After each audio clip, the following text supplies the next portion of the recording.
Welcome to PHP Function Finder.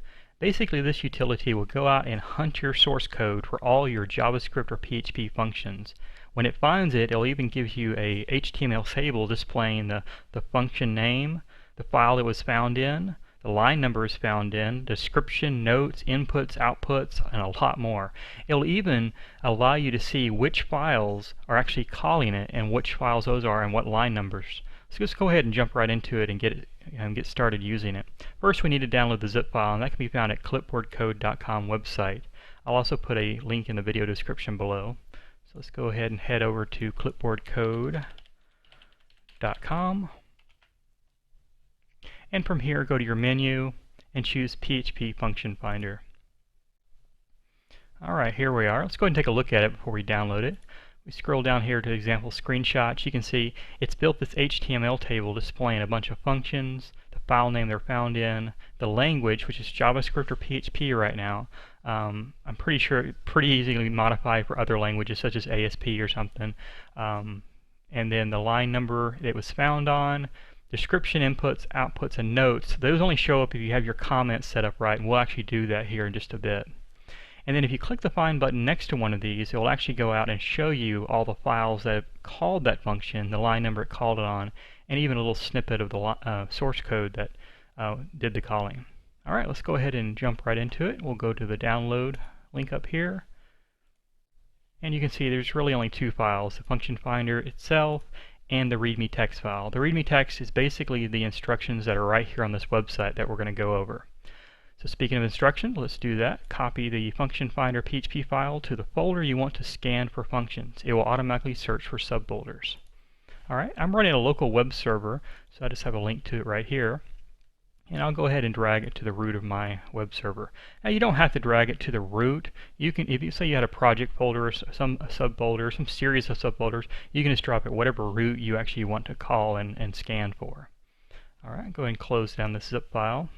Now let's go ahead and take a look at my web server and see what I have set up right now.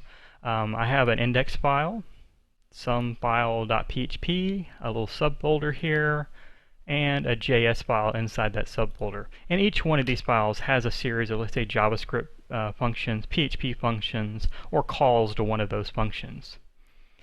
Alright, let's go back to the website and go to instruction number 2. Using a web browser, view the function finder.php file. Alright. Go ahead and open a browser. My URL just happens to be local, so I'll do localhost /functionfinder.php. And there we go. You can see the HTML table is built. It searched through those files and it found these three functions and these three files. And it even shows you the language it's using, JavaScript or PHP. The line number it's found on, and then later on we'll set up for description, inputs, outputs, and the notes. Alright, let's click on Find next to one of these. And you can see here this function found it was called twice in these two files on these line numbers, and here's a snippet of those lines of code. Alright, go ahead and close that down. Let's go ahead and try to fill out these examples here. Let's try to do this delete everything function in some file. So let me go to my web browser and find that. There's some file. Let me bring it up in my editor. And you can see here's the PHP function right here, delete everything. Probably don't want to run that, but alright, let's go back to the website and look at some more instructions. And you'll see right here there's the function details, and it's basically saying take these comments and throw them inside your function and just fill it out any way you like. Alright, so let's go to our function here, and I'll just paste it right there. You can indent, whatever, it doesn't matter, and just fill out which of these. So my test function inputs, I'll just say NA for now, outputs, it deletes everything, and then notes, I'll say don't run since we don't want to delete everything. Alright, let's go ahead and save that, and let's go back to our web browser and back to the functionfinder.php and refresh. And you can see immediately those details filled in. There's our description, our inputs, our outputs, and our notes right there. And you, like I said, you can be as descriptive as you want. If you have 20 inputs or you want to write a paragraph or a page about that, it's great.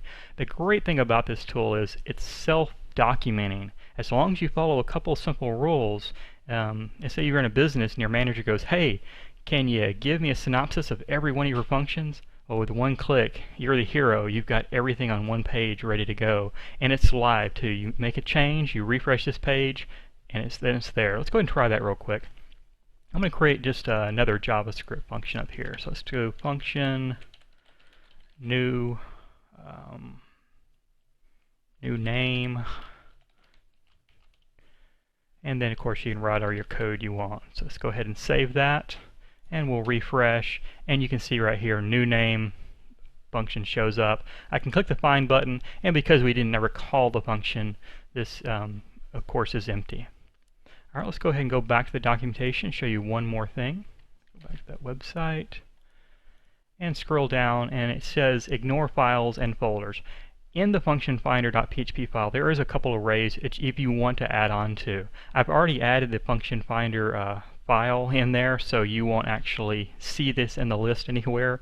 But if you had some other functions you did not want to bring up in your documentation, you can easily do that, or even file folders, and it will ignore all subfolders past that folder too. Alright, that's pretty much it for PHP Function Finder. Hope you enjoyed that. Leave some comments in the video below. Let me know what you think of it. Find a bug, also let me know. Head over to clipboardco.com and check out the other projects also. Have a good day.